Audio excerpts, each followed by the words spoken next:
इस वेले आ रही है दिल्ली ਦੇ ਵਿੱਚ एलजी ਦੇ ਖਿਲਾਫ ਆਮ ਆਦਮੀ ਪਾਰਟੀ ਨੇ ਵੱਡਾ ਪ੍ਰਦਰਸ਼ਨ ਕੀਤਾ ਹੈ। ਸੀਐਮ ਕੇਜਰੀਵਾਲ ਦੀ ਅਗਵਾਈ ਦੇ ਵਿੱਚ ਪੈਦਲ ਮਾਰਚ ਕੀਤਾ ਗਿਆ ਹੈ।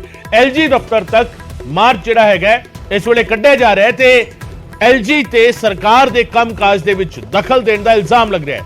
एलजी ਟੀਚਰਾਂ ਨੂੰ ਟ੍ਰੇਨਿੰਗ ਤੇ ਜਾਣ ਤੋਂ ਰੋਕ ਰਹੇ ਨੇ। ਅਰਵਿੰਦ ਕੇਜਰੀਵਾਲ ਇਹ ਕਹਿ ਰਹੇ ਨੇ ਟੀਚਰਾਂ ਨੂੰ ਫਿਨਲੈਂਡ ਜਾਣ ਤੋਂ ਰੋਕਿਆ ਗਿਆ ਹੈ ਤੇ ਰੋਕਿਆ ਜਾ ਰਿਹਾ ਹੈ ਤੇ एलजी ਨੇ ਮੁਹੱਲਾ ਕਲੀਨਿਕ ਦੇ ਵੀ ਪੈਸੇ ਰੋਕੇ ਨੇ ਤੇ एलजी ਸੁਪਰੀਮ ਕੋਰਟ ਦੇ ਫੈਸਲੇ ਨੂੰ ਵੀ ਨਹੀਂ ਮੰਨ ਰਹੇ ਤੇ ਸਿੱਧੀਆਂ ਤਸਵੀਰਾਂ ਇਸ ਵੇਲੇ ਪ੍ਰਦਰਸ਼ਨ ਦੀਆਂ ਤਸਵੀਰਾਂ ਪ੍ਰਦਰਸ਼ਨ ਦੇ ਵਿੱਚ आम आदमी पार्टी के सुप्रीमो ते दिल्ली के मुख्यमंत्री अरविंद केजरीवाल खुद कितना खर्चा टीचर्स पे हो रहा है उसका क्या फायदा है तो इसकी क्या कॉस्ट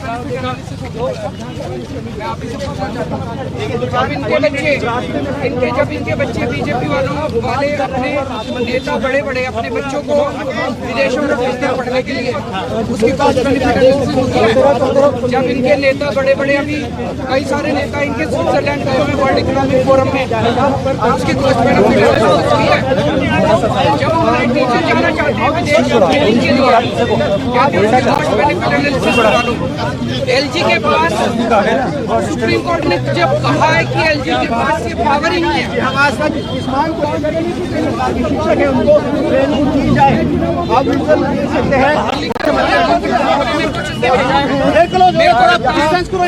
चलते रहो ट्रेनिंग लेने की अच्छे टीचर लेने की जरूरत है। मैंने करा ली सारी एनालिसिस।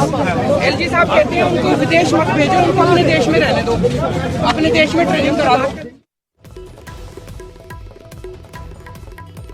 अरविंद केजरीवाल खुद प्रदर्शन करने के लिए सड़क से उतरे ने, हथ में प्लेकार्ड चुक्या हुआ उन्होंने और एलजी के खिलाफ दिल्ली के प्रदर्शन जोड़ा है आम आदमी पार्टी के वालों किया जा रहा है और इल्जाम ये लग रहे हैं कि एलजी सरकार के कामों दखल दे रहे हैं, सरकार को काम नहीं करने दे रहे। जोड़े सरकार के वालों जड़ियां योजनावां लागू की गई ने उन्होंने जो दखल दे रहे हैं और अरविंद केजरीवाल जोड़े प्लेकार्ड उन्होंने चुक्या हुआ उस पर लिखा हुआ एलजी साहब विधायकों फिनलैंड जाण दिओ।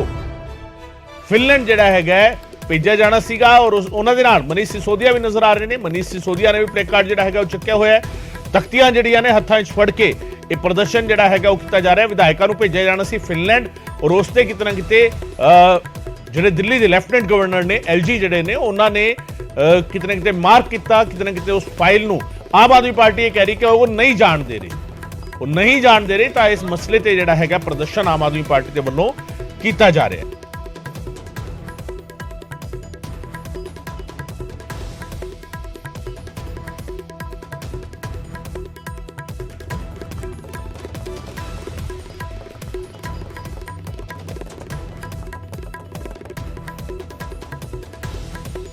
का वो देश माना जाता है जहां सबसे दुनिया में सबसे अच्छी शिक्षा फिनलैंड में दी जाती है।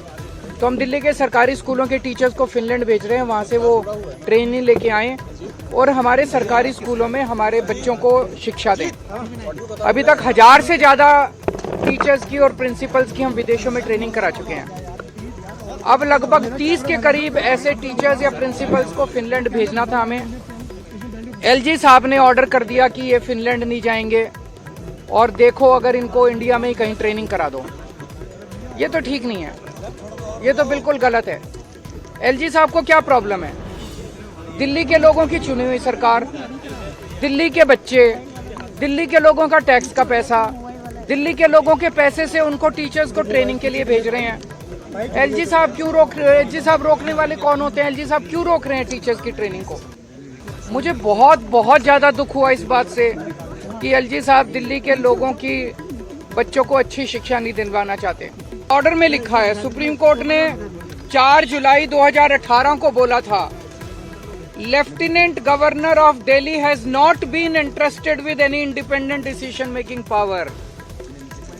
ये देखो इसमें क्या रियल सुप्रीम कोर्ट ने कहा है लेफ्टिनेंट गवर्नर को कोई भी स्वतंत्र निर्णय लेने का अधिकार नहीं है। ये 2 बार लिखा, उनको पता था एलजी एक बार में नहीं मानेंगे।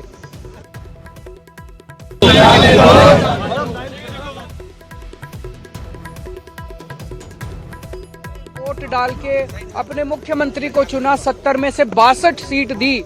वो मुख्यमंत्री अगर अपने शिक्षकों को फिनलैंड ट्रेनिंग नहीं भेज सकता तो फिर क्या फायदा है ऐसे चुनाव का और क्या फायदा है जनतंत्र का? अभी हम सारे जा रहे हैं और मैं उम्मीद करता हूं कि एलजी साहब को अपनी गलती का एहसास होगा और वो शिक्षकों को ट्रेनिंग के लिए जाने दें। एलजी साहब ने, जैसे मैंने अभी आपको दिखाया, एलजी साहब ने दिल्ली में योगा क्लासेस रोक दी।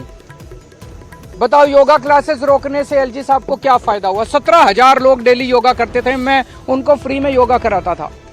एलजी साहब ने अफसरों को बोल के दिल्ली के सारे मोहल्ला क्लिनिक्स की सारी पेमेंट रुकवा दी, दवाइयां रुकवा दी, टेस्ट रुकवा दिए, डॉक्टरों की तनख्वाह रुकवा दी, मोहल्ला क्लिनिक का रेंट रुकवा दिया, मोहल्ला क्लिनिक का बिजली का बिल रुकवा दिया, दिल्ली जल बोर्ड की सारी पेमेंट्स रुकवा दी। इस बार हम चाहते थे 24 घंटे पानी और यमुना की सफाई के ऊपर मिशन मोड में काम करना, तो हमने कई हजार करोड़ रुपए जल बोर्ड के लिए रखे थे, कोई पेमेंट नहीं होने दी दिल्ली जल बोर्ड की।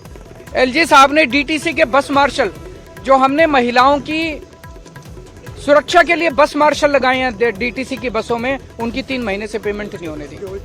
पता नहीं कितने सारे काम एलजी साहब ने रोक दिए। तो ये सुप्रीम कोर्ट के ऑर्डर की कोई वैल्यू ही नहीं है। सुप्रीम कोर्ट कह रहा है एलजी साहब कोई एक्शन नहीं ले सकते, कोई स्वतंत्र रूप से निर्णय नहीं ले सकते, तो फिर एलजी साहब ये सारे काम कैसे रुकवा सकते हैं?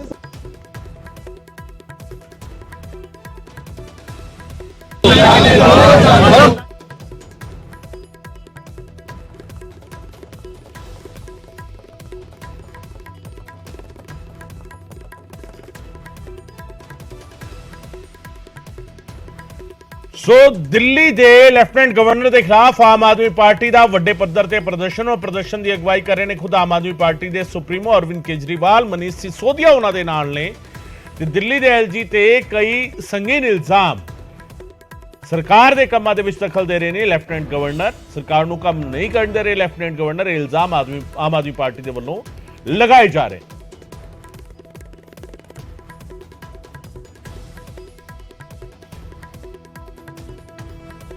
ਸੋ ਇਹ ਵੱਡਾ ਪ੍ਰਦਰਸ਼ਨ ਦਿੱਲੀ ਦੇ ਵਿੱਚ ਕੀਤਾ ਜਾ ਰਿਹਾ ਹੈ ਐਲਜੀ ਦੇ ਖਿਲਾਫ ਔਰ ਦਿੱਲੀ ਤੋਂ ਇਹ ਸਿੱਧੀਆਂ ਤਸਵੀਰਾਂ ਨੇ ਜਿੱਥੇ ਖੁਦ ਅਰਵਿੰਦ ਕੇਜਰੀਵਾਲ ਤਖਤੀ ਹੱਥ ਵਿੱਚ ਫੜ ਕੇ ਪ੍ਰਦਰਸ਼ਨ ਕਰਦੇ ਤੁਰਦੇ ਹੋਏ ਨਜ਼ਰ ਆ ਰਹੇ ਨੇ। ਨਾਲ ਮਨੀਸ਼ ਸਿਸੋਦੀਆ ਦਿੱਲੀ ਦੇ ਸੀਐਮ ਤੇ ਡਿਪਟੀ ਸੀਐਮ ਖੁਦ ਇਸ ਪ੍ਰਦਰਸ਼ਨ ਦੇ ਵਿੱਚ ਸ਼ਾਮਿਲ ਨੇ।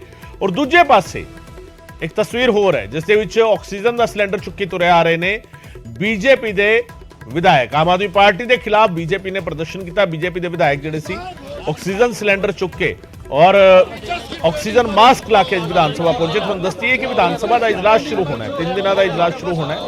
ਅੱਜ ਤੋਂ ਸ਼ੁਰੂ ਹੋਇਆ ਔਰ 3 ਦਿਨਾਂ ਦੇ ਇਜਲਾਸ ਦੇ ਪਹਿਲੇ ਦਿਨ ਬੀਜੇਪੀ ਨੇ ਆਮ ਆਦਮੀ ਪਾਰਟੀ ਦੇ ਖਿਲਾਫ ਪ੍ਰਦਰਸ਼ਨ ਕੀਤਾ। ਔਰ ਪ੍ਰਦਰਸ਼ਨ ਜਿਹੜਾ ਸੀਗਾ ਉਹ ਦਿੱਲੀ ਵਿੱਚ ਪ੍ਰਦੂਸ਼ਣ ਦੇ ਵਧ ਰਹੇ ਪੱਧਰ ਨੂੰ ਲੈ ਕੇ ਸੀ ਕਿ ਦਿੱਲੀ ਦੀ ਆਬੋ ਹਵਾ ਜਿਹੜੀ ਹੈਗੀ ਹੈ ਉਹ ਖਰਾਬ ਹੋ ਰਹੀ ਹੈ, ਪ੍ਰਦੂਸ਼ਿਤ ਹੋ ਰਹੀ ਹੈ। ਜਾਂ ਆਮ ਆਦਮੀ ਪਾਰਟੀ ਸਰਕਾਰ ਕੀ ਕਰ ਰਹੀ ਹੈ? ਆਕਸੀਜਨ ਮਾਸਕ ਚੁੱਕੇ, ਆਕਸੀਜਨ ਮਾਸਕ ਲਾ ਕੇ ਸਿਲੰਡਰ ਚੁੱਕੇ ਪ੍ਰਦਰਸ਼ਨ ਕੀਤਾ ਸੀਗਾ ਬੀਜੇਪੀ ਦੇ ਆਗੂਆਂ ਨੇ। ਦੂਜੇ ਪਾਸੇ ਆਮ ਆਦਮੀ ਪਾਰਟੀ ਦਾ ਇਹ ਪ੍ਰਦਰਸ਼ਨ ਹੈਗਾ। ਆਮ ਆਦਮੀ ਪਾਰਟੀ ਐਲਜੀ ਦੇ ਖਿਲਾਫ ਪ੍ਰਦਰਸ਼ਨ ਕਰ ਰਹੀ ਹੈ। ਆਮ ਆਦਮੀ ਪਾਰਟੀ ਦਾ ਇਲਜ਼ਾਮ ਹੈ ਕਿ ਲੈਫਟੀਨੈਂਟ ਗਵਰਨਰ ਉਪ ਰਾਜਪਾਲ ਦਿੱਲੀ ਦੇ ਆਮ ਆਦਮੀ ਪਾਰਟੀ ਦੀ ਸਰਕਾਰ ਨੂੰ ਕੰਮ ਨਹੀਂ ਕਰਨ ਦੇ ਰਹੇ ਔਰ ਇਸ ਕਰਕੇ ਉਹ ਇਹ ਪ੍ਰਦਰਸ਼ਨ ਕਰ ਰਹੇ ਨੇ। ਸੋ ਇਹ ਦੋ ਤਸਵੀਰਾਂ ਜਿਹੜੀਆਂ ਨੇ ਉਹ ਸਾਹਮਣੇ ਆਈਆਂ ਨੇ ਦਿੱਲੀ ਤੋਂ। ਪ੍ਰਦਰਸ਼ਨ ਹੋਇਆ ਔਰ ਪ੍ਰਦਰਸ਼ਨ ਦੇ ਜਵਾਬ ਦਾ ਜਿਹੜਾ ਦਿੱਤਾ ਗਿਆ ਪ੍ਰਦਰਸ਼ਨ ਦਾ ਜਵਾਬ ਪ੍ਰਦਰਸ਼ਨ ਦੇ ਰਾਹੀਂ। ਔਰ ਦੋਵਾਂ ਦੇ ਆਪੋ ਆਪਣੇ ਮਸਲੇ ਨੇ। ਬੀਜੇਪੀ ਨੇ ਮਸਲਾ ਚੁੱਕਿਆ ਪ੍ਰਦੂਸ਼ਣ ਦਾ, ਦਿੱਲੀ ਦੀ ਪ੍ਰਦੂਸ਼ਿਤ ਹਵਾ ਦਾ, ਤੇ ਬੀਜੇਪੀ ਦੇ ਵਿਧਾਇਕ ਆਕਸੀਜਨ ਸਿਲੰਡਰ ਲੈ ਕੇ ਮਾਸਕ ਲਾ ਕੇ ਪਹੁੰਚ ਕੇ ਤਖਤੀਆਂ ਜਿਹੜੀਆਂ ਸੀਗੀਆਂ ਉਹਨਾਂ ਨੇ ਆਪਣੇ ਉੱਤੇ ਟੰਗੀਆਂ ਹੋਈਆਂ ਸੀ। ਆਮ ਆਦਮੀ ਪਾਰਟੀ ਇਲਜ਼ਾਮ ਲਾ ਰਹੀ ਹੈ ਕਿ ਲੈਫਟੀਨੈਂਟ ਗਵਰਨਰ ਸਾਨੂੰ ਕੰਮ ਨਹੀਂ ਕਰਨ ਦੇ ਰਹੇ, ਸਰਕਾਰ ਨੂੰ ਕੰਮ ਨਹੀਂ ਕਰਨ ਦੇ ਰਹੇ ਔਰ ਇਸ ਦੇ ਖਿਲਾਫ ਪ੍ਰਦਰਸ਼ਨ ਕਰ ਰਹੇ ਨੇ ਖੁਦ ਦਿੱਲੀ ਦੇ ਮੁੱਖ ਮੰਤਰੀ, ਦਿੱਲੀ ਦੇ ਉਪ ਮੁੱਖ ਮੰਤਰੀ ਔਰ ਉਹਨਾਂ ਦੇ ਸਾਥੀ, ਉਹਨਾਂ ਦੇ ਕੈਬਨਿਟ ਮੈਂਬਰ। ਉਹ ਪ੍ਰਦਰਸ਼ਨ ਜਿਹੜਾ ਹੈਗਾ ਇਸ ਪੂਰੇ ਮਾਮਲੇ ਦੇ ਵਿੱਚ ਕਰਦੇ ਹੋਏ ਨਜ਼ਰ ਆ ਰਹੇ ਨੇ। ਦੋ ਤਸਵੀਰਾਂ ਔਰ ਦੋਵੇਂ ਤਸਵੀਰਾਂ ਦਿੱਲੀੋਂ ਸਾਹਮਣੇ ਆਈਆਂ।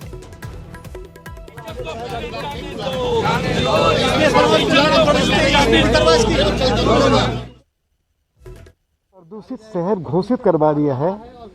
WHO ने कहा है कि दिल्ली दुनिया की सबसे ज्यादा प्रदूषित राजधानी है। सुप्रीम कोर्ट ने कहा है कि दिल्ली बहुत प्रदूषित हो गई है, दिल्ली रहने के लायक नहीं रही है, दिल्ली की हवा जहरीली हो गई है, लाखों लोगों को खांसी है, गला खराब हो गया है, फेफड़े खराब हो रहे हैं, कैंसर के मरीज बढ़ रहे हैं। और हाल ही में जो रिपोर्ट आई है 3 दिन पहले, उस रिपोर्ट में भी ये कहा गया है कि दिल्ली शहर हिंदुस्तान का सबसे ज़्यादा प्रदूषित शहर बन गया है। और इसके पीछे कारण क्या है? कारण है कि दिल्ली में पब्लिक ट्रांसपोर्ट सिस्टम पूरी तरह कुलैप्स कर गया। अरविंद केजरीवाल की सरकार पिछले 8 सालों में डीटीसी के लिए एक बस नहीं खरीद पाई। 15,000 बसें खरीदने की बात कही थी। दिल्ली में जो डीजल और पेट्रोल के जो वाहन चल रहे हैं, जो गाड़ियां चल रही हैं, वो सबसे ज्यादा दिल्ली को प्रदूषित कर रही हैं। ये दुनिया की सबसे प्रदूषित राजधानी आज बन चुकी है। केजरीवाल साहब और तो कुछ काम कर नहीं पा रहे। दिल्ली के रहने वाली जनता को कम से कम हवा में जीने लायक साफ स्वच्छ हवा उपलब्ध कराएं। तो हम मांग करते हैं केजरीवाल जी से कि सभी को इस तरह के ऑक्सीजन मास्क और सिलेंडर दिए जाएं, जिससे कि लोग दिल्ली में शुद्ध हवा में सांस ले सकें। ਤੇ ਵਕਤ ਫਿਲਹਾਲ ਇੱਕ ਛੋਟੇ ਜਿਹੇ ਬ੍ਰੇਕ ਦਾ ਹੈ। ਬ੍ਰੇਕ ਤੋਂ ਬਾਅਦ ਵੀ ਖਬਰਾਂ ਦਾ ਸਿਲਸਿਲਾ ਜਾਰੀ ਰਹੇਗਾ।